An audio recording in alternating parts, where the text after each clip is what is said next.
Fuel station එකට තමයි අපේ කැමරාව ඇවිල්ලා තියෙන්නේ. පැකේජින් සිස්ටම් එක ගැනත් කියන්නම් ගොඩක් ලේසි.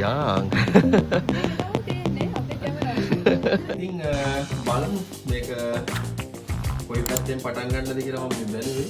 මයික් එකක අවශ්‍යතාවයක් තියෙනවා. ගිම්බල් එකක අවශ්‍යතාවයක් තියෙනවා. කැමරා එක වයිඩ් ලෝ ලයිට් කැප්චර් කරන්න පුළුවන් කමක් තියෙනවා. හෙලෝ කට්ටිය, කොහොමද ඉතින් අපි ආවා අපේ සෙකන්ඩ් අප්ග්‍රේඩ් එක කරන්න කැමරා එක අරන් යන්න. ඒක ඇවිල්ලා තියෙන්නේ ඇත්තටම විශේෂ තැනකට. ඔයාලා හිතන්නෙත් ඇති තැනකට. අද ගොඩක් හුලං. ඉතින් හුලං තියෙන නිසා කියන්න ඕන මයික් එකේ ප්‍රශ්නෙත් අදම විසඳෙනවා. මොකද මගේ කැම් එකත් එක්කලා මයික් එකකුත් එනවා. ඉතින් කැමරාවයි මයික් එකයි ඒ ටික අරන් යන්න ආවා. මෙතනින් ඔයාලට පේනවා ඇති නම ගහලා තියෙනවා මේකේ. මේ බලන්න. ෆුවල් ස්ටේෂන් එක. ෆුවල් ස්ටේෂන් එකට තමයි අපේ කැමරාව ඇවිල්ලා තියෙන්නේ. ඉතින් මෙයාවත් අද එක්කගෙන ආවා. මෙයාත් ගෙදර ඉන්නවාද? ඉතින් යමු ඒ තැන පෙන්නන්න ටිකක් අමුතුම විදිහකට. මොකද අපිටත් පාර්සල් ඇවිල්ලා නැහැ මීට කලින් ෆුවල් ස්ටේෂන් එකකට. යමු ඇතුළට. මෙන්න මෙතෙන්ට අපිට එවලා තියෙනවා පාස්වර්ඩ් එකක්. ඉතින් මේ බොක්ස් වලින් මොකක් හරි ඩ්‍රෝ එකක තමයි ඇත්තේ අපේ පැකේජ් එක. වයිෆ්ට දුන්නා පාස්වර්ඩ් එක ගහන්න. බලමු කෝකද ඕපන් වෙන්නේ කියලා. මම මේ පැකේජින් සිස්ටම් එක ගැනත් කියන්නම් ගොඩක් ලේසි. ගන්න බලන්න. ෂා ලොකු බොක්ස් එකක තියෙනවා අපේ අලුත් කැමරාව. පැකේජ් එක ගත්තා හිතුවට වඩා මාර ඉක්මන්. බන්බි කියන සර්විස් ප්‍රොවයිඩර් තමයි අපිට මේක ඩිලිවරි එකට මැදිහත් වෙලා තියෙන්නේ. ඉතින් ඒකේ ඔක්කොම විස්තර ටික තියෙනවා. ඒ කියන්නේ අපි දැන් ඔන්ලයින් ඕඩර් කරද්දී ඒකේ කියලා තියෙනවා අපිට ෆ්‍රී shipping ඒ වගේ විස්තර ටික සාමාන්‍යයෙන් අපි ඕඩර් එකක් කරන විදිහටම. ඉතින් ඊට අමතරව කියලා තියෙනවා මෙන්න මේ සර්විස් ප්‍රොවයිඩර් තමයි අපිට එවන්නේ. එයාගේ වෙබ්සයිට් එකෙන් අපිට ට්‍රැක් කරන්න පුළුවන්. මේ වගේ ෆුවල් ස්ටේෂන් වල තියෙනවා එයාලගේ බොක්සස්. ඒ කියන්නේ සේෆ් එකක් කියන්න පුළුවන් ඒකනේ. පොඩි සේෆ්ටි බොක්සස්. ලොක අන්න හරි. ඉතින් ලොකස් තියෙනවා. ඒවට ගෙනල්ලා ඒගොල්ලෝ කොයි වෙලාවක හරි දානවා. දැම්මට පස්සේ අපිට කැමති වෙලාවක දවස් 3ක් විතර වගේ ඇතුළත අපිට ගිහිල්ලා ඒක අරන් එන්න පුළුවන්. ඉතින් ඒක හරිම ලේසි අපිට පහසු වෙලාවක. ඒ වගේම තමයි අපිට ඒක එක්ස්ටෙන්ඩ් කරගන්නත් පුළුවන්. ඒ සතිය අපි නැත්තම් හරි පොඩි ගාණක් ගෙවලා. ඉතින් මම දැන් තමයි අල්ලන්නේ මෙයා දෙන්න. මේකේ අන්බොක්සින් එක තියෙනවා. අද දැන් යමු ඉක්මනට ගෙදර. මයික් එකේ ප්‍රශ්නේයි කැමරාවේ ප්‍රශ්නේයි දෙකම විස්තර. මොකද මම කැමරා කරන්නේ ඇත්තට මගේ ෆෝන් එකෙන්. ඉතින් iPhone එකක් තියෙන්නේ. Pro එකක් නන් නෙමෙයි. ඉතින් ටිකක් quality එක වැඩි වෙයි කියලා හිතනවා. අපේ first camera එක Insta360 ඒක ගත්ත හැටිත් ඔයගොල්ලෝ බලන්න ඇති කියලා හිතනවා. ඒකේ වීඩියෝ එකත් මම මේකත් එක්කම දාන්න. යමු ගෙදර ගිහිල්ලා බලමු කොහොමද කියලා අලුත් කැමරා එක. එකතු වෙලා ඉන්න. බොක්ස් එක අරගෙන ආවා ගෙදරට. දැන් අන්බොක්සින් කරන්න තමයි ඉතින් තියෙන්නේ. මම මේක අන්බොක්ස් කරනක මම දාන්නම් මේකේ මම කිව්වා සර්විස් ප්‍රොවයිඩර් බඩ්බි. ඉතින් එයාලගේ වෙබ්සයිට් එකෙන් අපිට කොහොමද මේක ට්‍රැකින් ඩීටේල්ස් ආවේ, කොතෙන්ටද ආවේ, මොන වෙලාවල් වලට ගන්න පුළුවන්ද. ඉතින් මේ දේවල් දැන් ඔයාලට පේනවා ඇති. ඒ වගේම තමයි ට්‍රැකින් නම්බර් එක.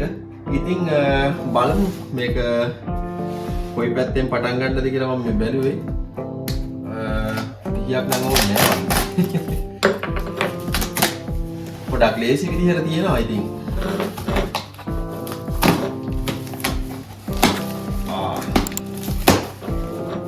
කලින් කැමරා එක මම ෂොප් එකටම ගිහිල්ලා ගත්ත නිසා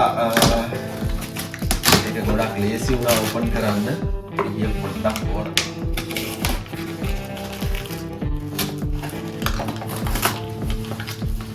දවස් 4ක් විතර වගේ ටයිම් එකක් ගියා මේක අපිට එන්න.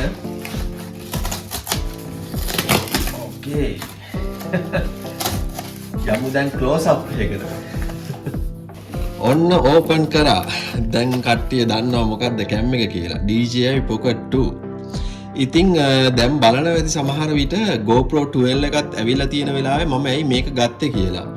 ඇත්තටම කියනවා නම් GoPro 12 එක මීට වඩා ලාභයි. මම prices දාන්නම්. මේක ටිකක් කාලයකට කලින් තිබුණ ආපු කැමරාවක් වුණාට මට මේක ක්‍රියේටර් කොම්බෝ එක තමයි මම ගත්තේ. මොකද මට මයික් එකක අවශ්‍යතාවයක් තියෙනවා. gimbal එකක අවශ්‍යතාවයක් තියෙනවා. කැමරා එක wide lens සහ low light capture කරන්න පුළුවන් කමක් තියෙනවා. ඒ වගේම පොඩි tripod එකකුත් තියෙනවා. ඉතින් මට අවශ්‍ය කරන හැම දෙයක්ම මේකේ තියෙනවා. බලමු ඕපන් කරලා. හරි. ඔන්න තියෙනවා ඒකේ තියෙන දේවල් ටික. එකටම අපි ගමු. මෙතන පොඩි box එකක් තියෙනවා. මම මේවා මේ අන්බොක්සිං කරන්න ගොඩක් දක්ෂ කෙනෙක් නම් නෙමෙයි. බලමු බලන්න මේක ඇතුලේ ගොඩක් දේවල් තියෙනවා.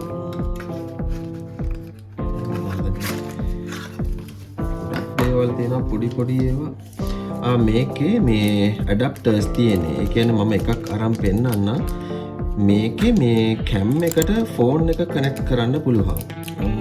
හිතන්නේ ඇඩැප්ටර් එක මේක ලයිට්නින් එක. දැන් ලයිට්නින් ආවට වැඩක් නෑ. අලුතෙන් එන Apple ෆෝන් එක type C එන්නේ. ඉතින් මේ තියෙන්නේ ඒක. මම ඒක මෙතනින් තියාගන්නම්. ඊට පස්සේ මේකත් අත්‍යවශ්‍යයි. මොකද ගොඩක් රිස්කි තැන්වලදී අපිට මේක අවශ්‍ය වෙනවා. කැම් එක වැටෙන්නේ නැතුව තියාගන්න. මේකෙම type C එක මේකේ තියෙනවා wide lens එකක්. ඒ කියන්නේ මේක එළියෙන් තමා සෙට් කරන්න තියෙන්නේ main lens එකට. මේකත් ගොඩක් වටිනවා. මොකද vlogging කරද්දී මම තනියම selfie videos කරද්දී ඔයාලට පිටිපස්සේ තියෙන දේවලුත් මේකෙන් බලා ගන්න පුළුවන්. ඉතින් මේකත් ගොඩක් වටින දෙයක්. මේ cam එකේ system එකත් එක්ක බලද්දී. ඉතින් බලමු මේ මොකක්ද? මේ main item එක. main තියෙනවා අපේ කැමරා එක. ලස්සන box එකක තමයි තියෙන්නේ. ඉතින් මේ box එක කියන්නේ මේකේ මේ container එක. ඉතින් ගොඩක් ලේසි අපිට මේක අරගෙන යන්න. ඔයාලා දන්නවා ඉතින් travel කරන්න ගියාම පොඩි දේවල් ගොඩක් ගෙනියන්න තියෙනවා අපිට. බලමු තවත් දේවල් තියෙනවා. මේක මං හිතන්නේ කොම්බෝ කිට් එකත් එක්කලා එන දේවල් ටික. මේකේ තියෙනවා ට්‍රාන්ස්මිටර් එක. මේකට තමයි අපි මයික් එක ට්‍රාන්ස්මිට් කරන්න පුළුවන් වෙන්නේ. ඒ වගේම මේක on the go මට charge කරන ගමන් use කරන්නත් පුළුවන් මේ cam එක. ඉතින් Osmo type C එකක් ඒකේ තියෙන්නේ. තව තියෙනවා මේ තියෙන්නේ මයික් එක. ඉතින් අත්‍යවශ්‍යම දෙයක් වෙලා තිබුණා. මොකද මට සවුන්ඩ් ලෙවල් එක ගොඩක් අමාරුයි කන්ට්‍රෝල් කරගන්න. අපි යන තැන්වල ඉතින් පහුගිය වීඩියෝස් දැන් සෑහෙන ගොඩක ඒ ප්‍රශ්නය ආවා. මේක මේ ට්‍රයිපොඩ් එක විදිහට අපිට පාවිච්චි කරන්න පුළුවන්. ගොඩක් පොඩි ඒ වුණාට හැන්ඩි. ඒක ගොඩක් ලේසි. මේ තියෙන ට්‍රාන්ස්මිටර් එක සෙට් කරන්න නැති වෙලාවට මට ට්‍රයිපොඩ් එකේ පෝට් එක සෙට් කරගන්න පුළුවන් එක. ඉතින් දැනට type C charge එකත් එක්කලා තමා මේක එන්නේ. ඉතින් මේක තමයි අපේ කිට් එක. මේවත් එළියට ගන්න ඕන මේවල තියෙන දේවල්. මේ තියෙන්නේ windshield එක. ඒ කියන්නේ wind cut කියලා ඒගොල්ලෝ එක කියන්නේ. මේක සෙට් කරපුවාට පස්සේ ඔයාලට මගේ voice එක ගොඩක් clear ඉස්සරහට ඇහෙයි. මේක magnet එකකින් තමා සෙට් කරන්න තියෙන්නේ. අමාරු නෑ. මේවා සෙට් කරන හැටි ඉතින් පොඩ්ඩක් නිවාඩුව බලන්න ඕන. මේ ටික සෙට් කරලා ඉවරලා මම ලස්සනට කැම් එක දැන් පෙන්නන්න. මෙතන දැන් ගොඩක් හැඩි වෙලා තියෙන්නේ. ඔක්කොම ටික දැන් සෙට් කරගත්තා. ට්‍රයිපොඩ් එකත් අරගෙන දැන් මම මේක ට්‍රාන්ස්මිටර් එකත් සෙට් කරා. තාම ස්ටිකර්ස් නම් රිමූව් කරේ නැහැ. මෙන්න මේ විදිහට තමයි මෙයා ඔන් වෙන්නේ. ඉතින් ඉස්සරහට මේක වෙයි අපේ කැමරා එක දැන් ගොඩ දෙනෙක් බලනවා ඇති මම අර ඉස්සෙල්ලා කිව්වා වගේ GoPro එක ගත්තේ නැත්තේ මම ඇයි කියලා. ඉතින් ඇත්තටම කියනවා නම් අපිට ගොඩක් ස්වීඩන් වල අන්ධකාර කාලයක් එනවා. ඒ කියන්නේ මම ඔයාලට සමයකේදී පෙන්නුවා පැය 24ම එළිය වැටෙන රටක් කියලා ස්වීඩන්. ඒ වගේම තමයි වින්ටර් එකේ අපිට පැය 5ක් විතර තමයි එළිය තියෙන්නේ. ඉතින් මට ලෝ ලයිට් කියන එක ගොඩාක්ම බලපාන සාධකයක් වීඩියෝ කරන්න ගියාම ඉතින් මේකේ තියෙන වාසිය තමයි මේක ලෝ ලයිට් ෂූට් කරන්න පුළුවන්. 3 axis gimbal එකක් මේකටම එනවා. ඉතින් ඔයාලට පේනවාද චූටි gimbal එකක් තියෙනවා. ඉතින් මේකේ කැම් එක ඔයාලට පේනවා ඇති මූව් වෙන්නේ නැහැ. ගොඩක් ස්පීඩ් විදිහට. ඒ කියන්නේ මේක ගොඩක් හොඳ කන්ට්‍රෝල් එකක් තියෙනවා. මැනුවල් මෙකනිසම් එකකින් තමයි ස්ටේබිලයිසිං ඒගොල්ලෝ හදලා තියෙන්නේ. ඉතින් ඒ නිසා ලෝ ලයිට් වල මට ගොඩක් ලේසි ෂූට් කරගන්න. ඒ වගේම තමයි මේක මැනුවල් ප්‍රොෆයිල් එකක් තියෙනවා ඔටෝ වගේම. ඉතින් අපිට ඒක හදාගත්ත හැකි.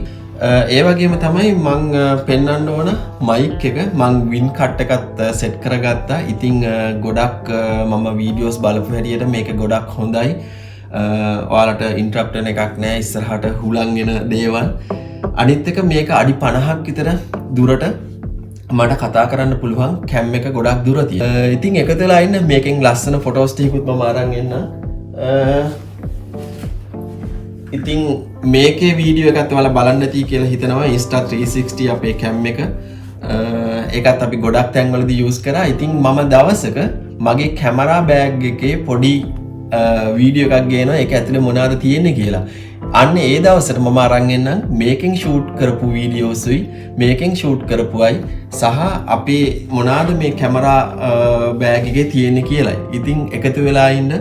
thank you ඔන්න අලුත් අප්ඩේට් එක ඔයාලගේ කමෙන්ට්ස් views ඒ දේවල් නිසා තමයි මම දැන් තවත් channel එක ඉස්සරහට ගෙනියන්න අප්ඩේට් එකකුත් අරන් ආවේ.